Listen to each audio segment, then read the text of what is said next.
اللہ علیہ کے پاس نا ایک بوڑھی اماں اپنا بیٹا چھوڑ گئی. تو حضرت صاحب نے کو 2 4 5 مہینے رکھا. تو بعد میں اس کی اماں کو بلا کے کہا کہ تو بیوہ ہے، بیٹا تیرا یتیم ہے، میں نہیں چاہتا کہ اس کا وقت ضائع ہو. یہ پڑھنے والا کوئی نہیں، سارے نہیں بھائی پڑھنے والے ہوتے. اب یہاں علماء بیٹھے ہیں، میں بے ادب بھی نہ ہو جاؤں. کچھ پورے 8 سال لگا کے بھی آ جاتے ہیں، سند بھی ان کے پاس ہوتی ہے. ناراض نہ ہو جانا، یہ تو سب اچھے لوگ ہیں. سند ہوتی ہے پر پتہ کوئی نہیں ہوتا. یہ اعلیٰ حضرت نے لکھی ہے بات. سند ہوتی ہے، پوری ڈگری ہوتی ہے، اس پہ کئی لوگوں کے سائن بھی ہوتے ہیں. تو بہت سارے طالب علم ایسے ہوتے ہیں جو مدارس میں کہتے ہیں میں فاضل فلاں ہوں، لیکن کوئی شے پاس. تو مولانا سردار احمد صاحب محدث اعظم پاکستان رحمۃ اللہ علیہ اس بوڑھی کو کہنے لگے تیرا بیٹا کون دینا ہے، پڑھنا پڑھانا اس نے کچھ بھی نہیں، تو یتیم بچہ ہے، کل کو تو کہے گی کہ میرے بیٹے نے وقت ضائع کیا تو واپس لے جا. بوڑھی اماں رونے لگ گئی، کہنے لگی میں پڑھانے تو نہیں لائی تھی، میں تو آپ کو رب کا ولی سمجھتی ہوں، میں تو نوکری کرانے لائی تھی. نوکری. حضرت انس بن مالک کہتے ہیں میری اماں بھی حضور کی بارگاہ میں دے گئی تھی. حضور کی بارگاہ میں یہ نہیں کہا تھا کہ یا رسول اللہ پڑھا دیں، ہاں میں ذمہ داری سے بات کر رہا ہوں. یہ نہیں کہا تھا حضور مجاہد بنا دیں. یہ تھوڑی کہا تھا کہ یا رسول اللہ صلی اللہ تعالی علیہ وسلم سے مفسر، محدث، محقق، مفتی بنا دیں. حضرت انس کی اماں کہہ گئی تھی سونیا جب تک یہ رہے گا نا آپ کی نوکری کرے گا، یہ گھر کے کام کاج کرے گا، ڈیوٹی کرے گا. حضور یہ آپ کی نوکری کرے گا.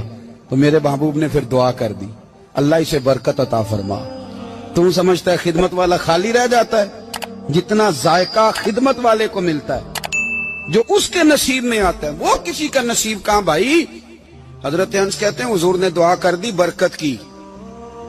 مجھے تو کھیتی باڑی آتی بھی نہیں تھی، پر لوگوں کے باغ میں سال میں 1 دفعہ پھل لگتا تھا، میرے باغ میں 2 دفعہ لگتا تھا. حضور نے دعا کر دی یا اللہ اسے اولاد دے. فرماتے ہیں میرے بیٹے، میرے پوتے، میرے نواسے، میری بیٹیاں، فرماتے ہیں میں زندہ ہوں اور میری 100 اولادیں موجود ہیں. پریشان ہو گیا 100 سن کے کہ بچے 2 ہی اچھے، 100 اولادیں میری موجود ہیں. حضرت انس بھی مولانا سردار احمد صاحب کے پاس نہ چھوڑ گئی بچہ. کہنے لگی حضرت جی میں کو پڑھانے کے لیے تھوڑا چھوڑ گئی ہوں، میں تو اس لیے چھوڑ کے گئی ہوں کہ آپ مہربانی کریں، خدمت کرائیں. تو حضرت جی کہنے لگے کوئی ایسا کام ہی نہیں، خدمت والا کیا کراؤں. کہنے لگی پٹھے پوا لیا کرو. جی ہن لڑ پیندے نے، کہنے نے بچے کام کر دیں مدرسے دا. حالانکہ اب کہاں بچے کام کرتے ہیں، اب تو گزر گیا دور، اب تو بچے کام کراتے ہیں. اب بچے بھی ناراض ہو رہے ہیں، گھور گھور کے دیکھ رہے ہیں. صحیح پہ رہا ہوں آپ کو، بچے کام کراتے ہیں، بچے کہاں کام کرتے. کہنے لگی یہ چارہ ڈالے کرے گا آپ کی بھینسوں کو.